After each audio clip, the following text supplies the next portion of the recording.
Selamat malam, perkenalkan kami dari kelompok 5 dan hari ini kami akan mempresentasikan mengenai analisis segmenting, targeting, positioning, dan promotion mix dari perusahaan Tokopedia. Sebelumnya, izinkan saya untuk memperkenalkan tim kami. Pertama, ada Farel Anindya Putri, terus ada Oscar Tarja, lalu ada saya, Niputu Natanaya, dan yang terakhir ada Feni Laurencia. Cakupan bahasan dari presentasi kami hari ini termasuk pertama, profil perusahaan dari Tokopedia, kedua, segmenting, yang ketiga, targeting, yang keempat, positioning, dan yang kelima adalah promotion mix. Profil perusahaan Tokopedia. PT Tokopedia didirikan oleh William Tanuwijaya dan Leontinus Alva Edison pada tanggal 17 Agustus 2009 dengan kantor pusat di Jakarta, Indonesia. Pada tanggal 17 Mei 2021, Tokopedia dan Gojek mengumumkan resmi merger dan membentuk grup Goto. Nama Goto sendiri berasal dari singkatan Gojek dan Tokopedia dan juga berasal dari kata gotong royong dengan misi untuk mendorong perubahan. Kemudian, pada tahun 2023, Tokopedia telah memberdayakan lebih dari 14 juta penjual terdaftar, menawarkan lebih dari 40 produk digital yang dapat mempermudah kehidupan, dan memiliki lebih dari 1,8 miliar produk terdaftar. Baik, selanjutnya saya akan menjelaskan mengenai segmenting yang dilakukan oleh Tokopedia. Tokopedia sendiri melakukan segmenting dengan membagi pasar mereka menjadi beberapa segmen. Yang pertama yaitu geographic segmentation, di mana Tokopedia mengkategorikan pengguna berdasarkan lokasi geografis, menyesuaikan promosi dan penawaran untuk berbagai daerah di Indonesia. Hal tersebut terbukti Tokopedia memiliki pusat distribusi dan gudang di beberapa kota besar di Indonesia seperti Jakarta, Surabaya, dan Bandung. Hal ini menunjukkan bahwa Tokopedia memperhatikan lokasi geografis konsumen dan mencoba untuk memastikan produk dapat dikirimkan dengan cepat dan efisien ke konsumen di wilayah tersebut.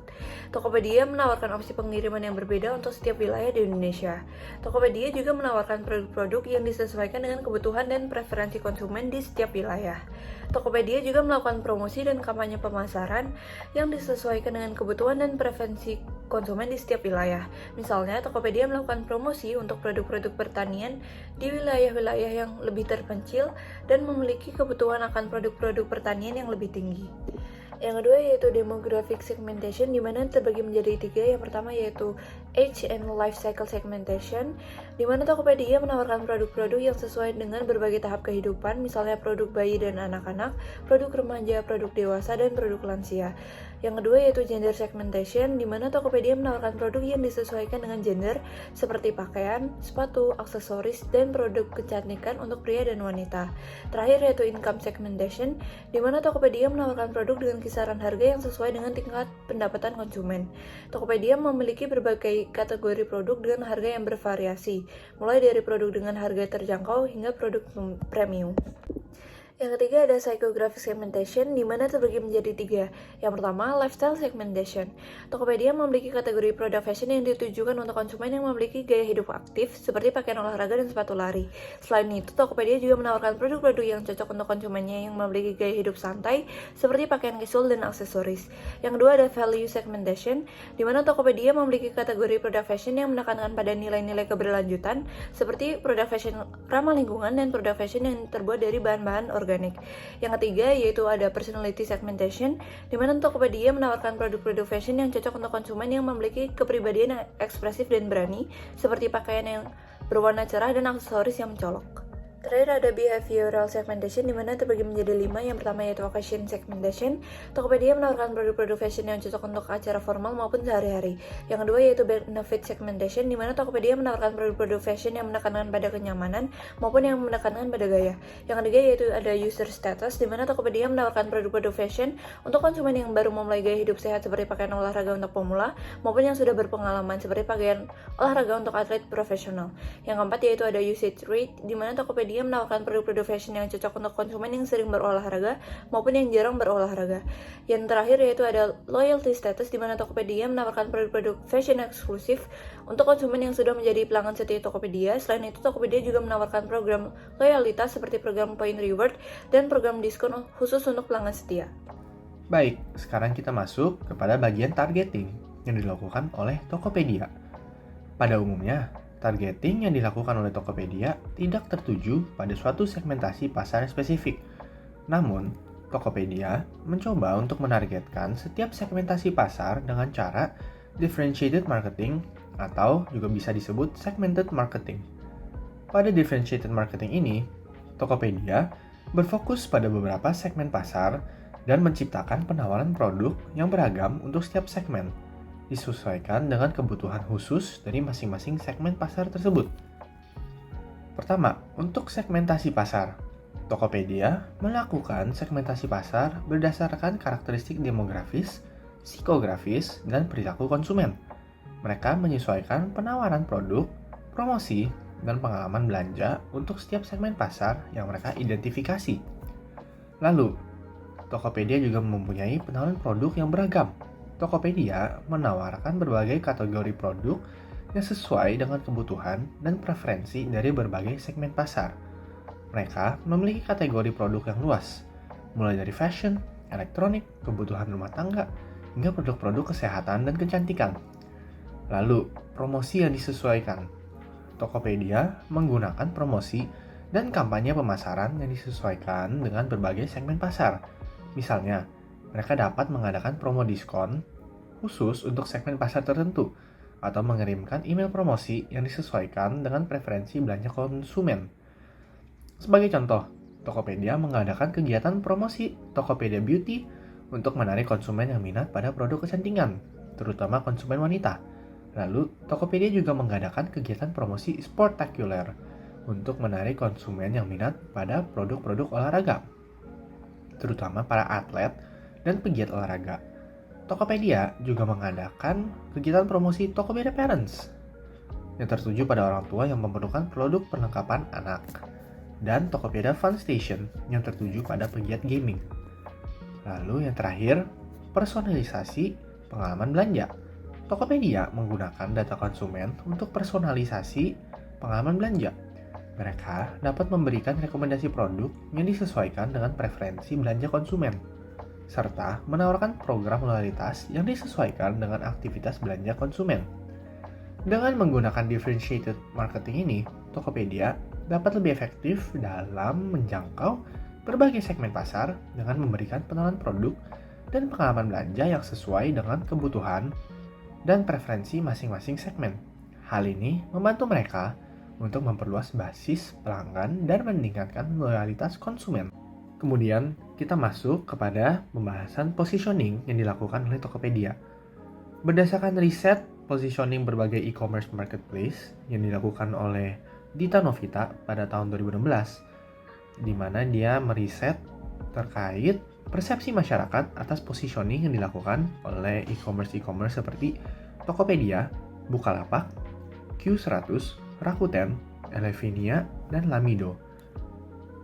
Berdasarkan hasil riset ini, Tokopedia berhasil menduduki posisi tertinggi pada perbandingan setiap atribut e-commerce yang terdiri dari website design, reliability, responsiveness, trust, dan personalization, di mana pada semua aspek ini Tokopedia mengalahkan berbagai e-commerce lainnya pada persepsi masyarakat. Hasil riset ini menunjukkan bahwa Tokopedia telah berhasil menempatkan diri pada persepsi konsumen bahwa marketplace mereka mempunyai website desain yang menarik dan disukai, reliabilitas yang tinggi dari segi kelengkapan produk sampai keamanan dan kenyamanan transaksi, lalu responsivitas yang tinggi dengan adanya Tokopedia Care atau hotline center yang sigap dalam menangani keluhan dan pertanyaan konsumen, trust yang tinggi dari segi keamanan transaksi dan penerimaan produk pembelian.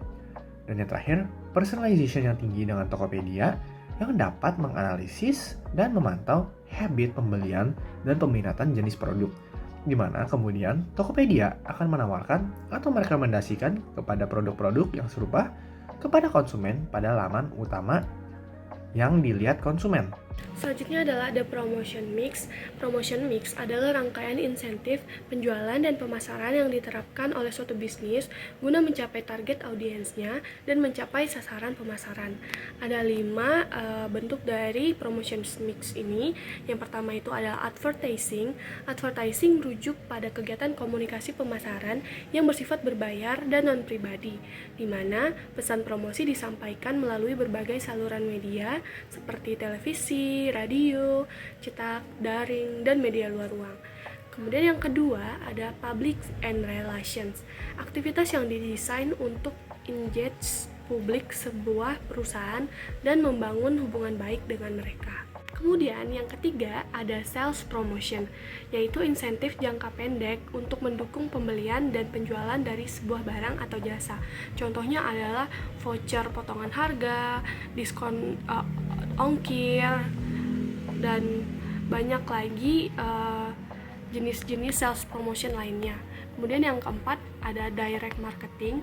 Direct marketing melibatkan komunikasi langsung dengan konsumen potensial tanpa melalui perantara pihak ketiga. Kemudian yang kelima ada personal selling. Personal selling adalah interaksi dengan konsumen secara personal oleh sales perusahaan untuk menarik konsumen, menjual, dan membangun hubungan dengan konsumen.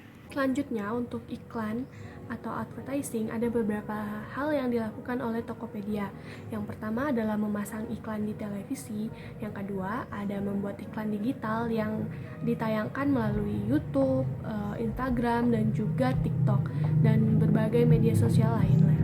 Terus yang ketiga adalah Tokopedia menyewa billboard untuk menampilkan iklan Tokopedia.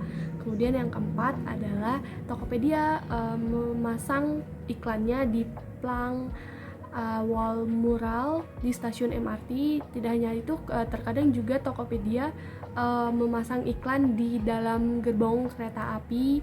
Jadi kayak di kursi-kursi kereta api dan bahkan di televisi dalam kereta api itu ada iklan Tokopedia. Kemudian yang kelima yang dilakukan oleh Tokopedia adalah endorsement. Tokopedia sering mengendorse beberapa influencer, biasanya influencer TikTok untuk mengajak orang-orang untuk berbelanja di Tokopedia. Selain influencer TikTok, Tokopedia juga pernah menjadikan BTS dan Blackpink brand ambassador mereka. Dalam penggunaan advertising ini ada beberapa pro dan kontra yang akan terjadi.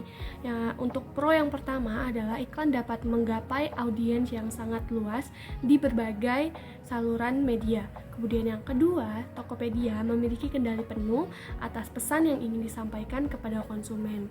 Nah, untuk kontranya, yang pertama adalah produksi dan penempatan iklan Tokopedia memerlukan investasi finansial yang signifikan. Kemudian yang kedua, tidak ada interaksi langsung dengan konsumen sehingga sulit mengukur respon dari konsumen secara langsung.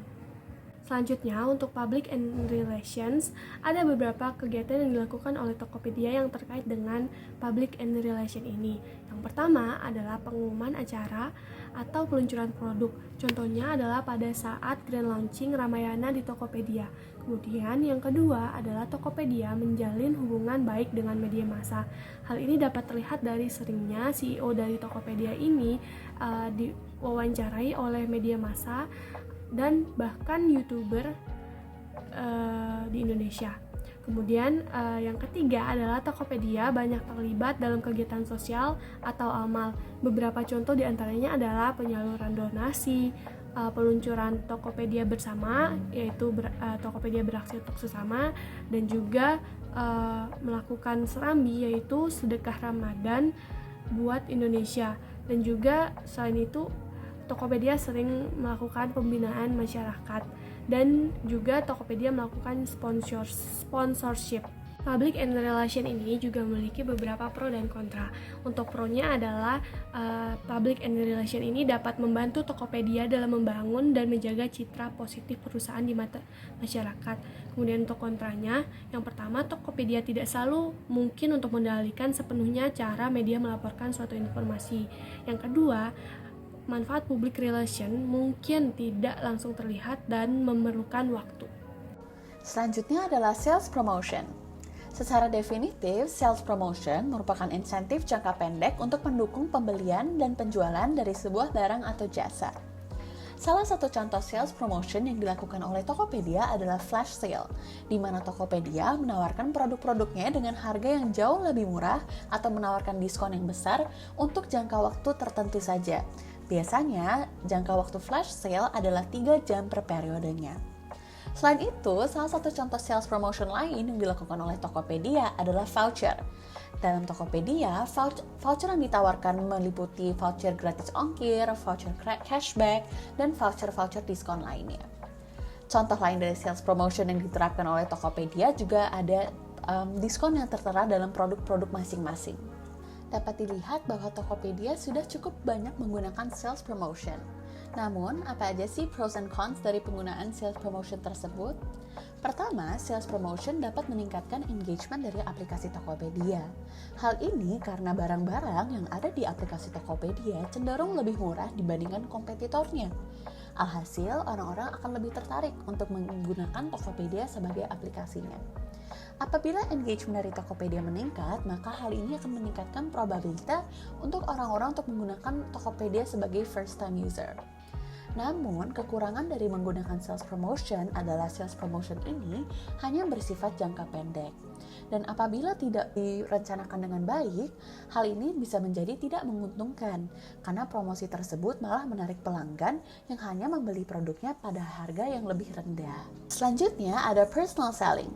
Secara definitif, personal selling merupakan interaksi dengan konsumen secara personal oleh sales perusahaan untuk menarik konsumen, menjual, dan membangun hubungan dengan konsumen. Sebenarnya, Tokopedia tidak memiliki personal selling yang bertujuan untuk menjual secara langsung kepada konsumen. Namun, personal selling yang dilakukan oleh Tokopedia adalah untuk membangun hubungan dengan konsumen. Hal ini dilakukan oleh fiturnya yaitu Tokopedia Care dan juga ada fitur tanya jawab secara 24 jam oleh customer service. Namun, apa saja sih pros and cons dalam menerapkan personal selling? Pertama, prosnya adalah personal selling itu efektif dalam meningkatkan loyalitas dari konsumen karena hubungan terasa lebih personal. Selain itu, personal selling dapat melakukan adaptasi terhadap perspektif, sifat, dan values konsumen yang berbeda-beda. Namun, kekurangan dari personal selling adalah personal selling memerlukan waktu dan biaya yang banyak.